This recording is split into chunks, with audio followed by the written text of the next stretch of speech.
Hi everyone, this is from SEBI IAS Academy. இன்னைக்கு நம்ம Dinamani news பேப்பரில் இருக்கக்கூடிய கரண்ட் அஃபேர்ஸ் பார்க்கலாம். ஸோ ஃபர்ஸ்ட் பார்த்தீங்க அப்படின்னா மாநிலங்களவை இடத்தை காங்கிரஸுக்கு ஒதுக்கியது தாவேகா. ஸோ இந்த டாபிக் பார்த்தீங்கன்னா குரூப் 1 மெயின் சிலபஸ் பேப்பர் 3 பாலிட்டியில் ராஜ்யசபாவில் வந்து கவர் ஆகும். ஸோ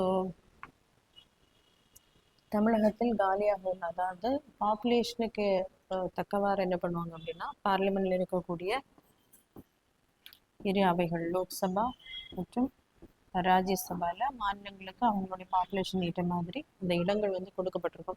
ஸோ தமிழ்நாட்டுக்கு கொடுக்கப்பட்ட இடங்கள் வந்து 18.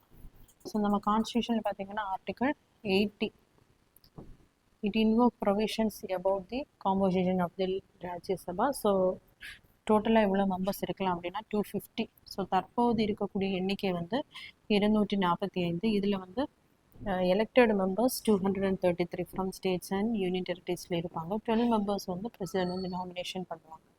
ஸோ இதில் 233 தமிழ்நாட்டுக்கு கொடுக்கப்பட்ட இடங்கள் வந்து 18 இடங்கள். அதில் பார்த்தீங்கன்னா தற்போது ஒரு இடங்கள் வந்து காலியாக இருக்குது. ஸோ மயிலம் தொகுதியில் வந்து அதிமுகவின் CV சண்முகம் அவர்கள் வந்து வெற்றி பெற்றிருக்கார். ஸோ ஒரே நபர் வந்து MLA + MP பதவி வந்து வகிக்க முடியாது. ஸோ அவருடைய MP பதவி வந்து அவர் ராஜினாமா பண்ணியிருப்பார். ஸோ அதற்காக தான் இப்போ வந்து இந்த MP பதவிக்கான தேர்தல் வந்து நடைபெறுகிறது. So it is indirect election. So Tamil Nadu state legislative அசம்பிளியில் இருக்கக்கூடிய எலெக்டட் பர்சன்ஸ் தான் இந்த MP எலெக்ஷனுக்கு வந்து ஓட்டு போடுவாங்க. It is by proportional representation அடிப்படையில் தான் சிங்கிள் ட்ரான்ஸ்ஃபரபிள் ஓட்டு. இந்த வாக்குகள் அடிப்படையில் தான் எலெக்ஷன் கமிஷன் வந்து பேஸ்ட் ஆன் ஆர்டிகிள் 324 இந்த எலெக்ஷனை வந்து கண்டக்ட் பண்ணுவாங்க. ஸோ எந்த கட்சிகள் வந்து அதிகமாக MLAக்களை வந்து வச்சுருக்காங்களோ அவங்களுக்கு தான் வெற்றி வாய்ப்பு அதிகமாக இருக்கும். ஸோ தற்போது பார்த்திங்க அப்படின்னா அந்த இடத்த வந்து TVK கட்சி அவர்கள் காங்கிரஸுக்கு வந்து கொடுத்துருக்காங்க. அடுத்ததாக பார்த்திங்க அப்படின்னா பெண்கள் குழந்தைகளுக்கு எதிரான குற்றங்களை தடுக்க நடவடிக்கை. ஸோ தற்போது தமிழக காவல்துறையின் 34வது தலைமை இயக்குநராக மகேஷ்குமார் அகர்வால் அவர்கள் வந்து தேர்ந்தெடுக்கப்பட்டிருக்கார்.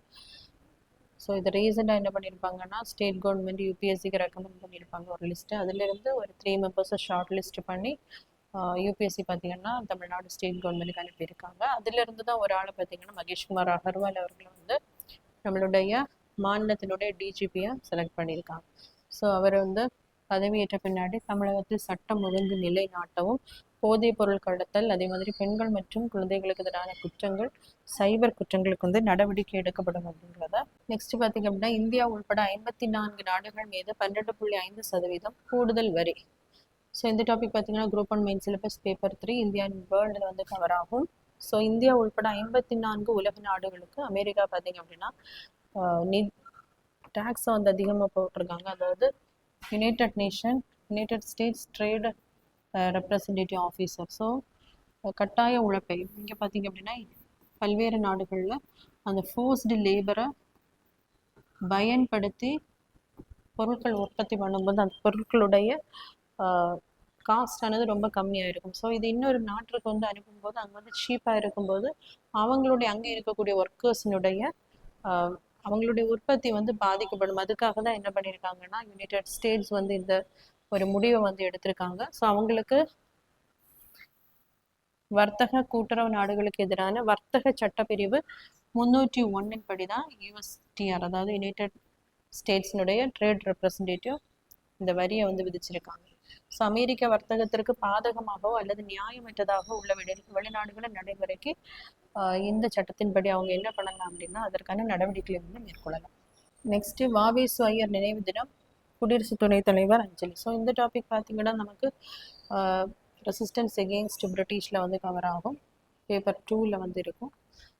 ஸோ சுதந்திர போராட்ட வீரரும் புகழ்பெற்ற எழுத்தாளர் வாவேசு ஐயர் பார்த்திங்க அப்படின்னா அந்த டைமில் பிரிட்டிஷ் இருக்கும்போது ஒரு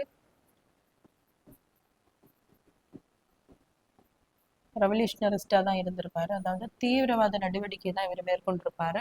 ஸோ இவர் பார்த்திங்கன்னா மோஸ்ட்டாக பாண்டிச்சேரி பார்த்திங்கன்னா அப்போது பிரெஞ்சு வசம் இருந்திருக்கும். அங்கே இருந்து பார்த்திங்கன்னா இந்த தீவிரவாத நடவடிக்கையுடைய நிறைய நபர்களுக்கு அந்த ட்ரைனிங் எல்லாம் கொடுத்துருப்பாரு. எக்ஸாம்பிள் பார்த்திங்கன்னா வாஞ்சிநாதன். ஸோ வாஞ்சிநாதன் பார்த்திங்க அப்படின்னா திருநெல்வேலி கலெக்டராக இருந்த ராபர்ட் ஆஷ் அவர்களை வந்து சுட்டு கொண்டிருப்பார். இந்த மாதிரி அந்த தீவிரவாத இயக்கத்திற்கு இவர் வந்து எல்லா விதமான அந்த ஒரு ஹெல்ப்பையும் பண்ணியிருப்பார். அதே மாதிரி இவர் புகழ்பெற்ற எழுத்தாளருமாக இருந்திருப்பார். ஸோ சங்க இலக்கியம் முதல் பாரதி இலக்கியம் வரை கற்றறிந்து தனது இலக்கிய பயணத்தின் வாயிலாக தமிழ் மரபை வந்து செழிக்க செய்திருப்பார். ஸோ திருக்குறள், கம்பராமாயணம், இந்த நூல்களை எல்லாம் என்ன பண்ணியிருப்பார் அப்படின்னா இங்கிலீஷில் வந்து டிரான்ஸ்லேஷன் பண்ணியிருப்பார். ஸோ இதன் மூலம் உலக அளவில் அந்த தமிழ் வந்து அனைவருக்கும் சென்றடைவதற்கான ஒரு வழியை வந்து இவர் வந்து வகுத்திருப்பார். ஸோ இவருடைய நினைவு தினம் பார்த்தீங்க அப்படின்னா புதன்கிழமை அனுசரிக்கப்பட்டிருக்கும். அதற்காக தான் குடியரசுத் தலைவர் பார்த்தீங்கன்னா அஞ்சலி வந்து செலுத்தியிருக்காங்க.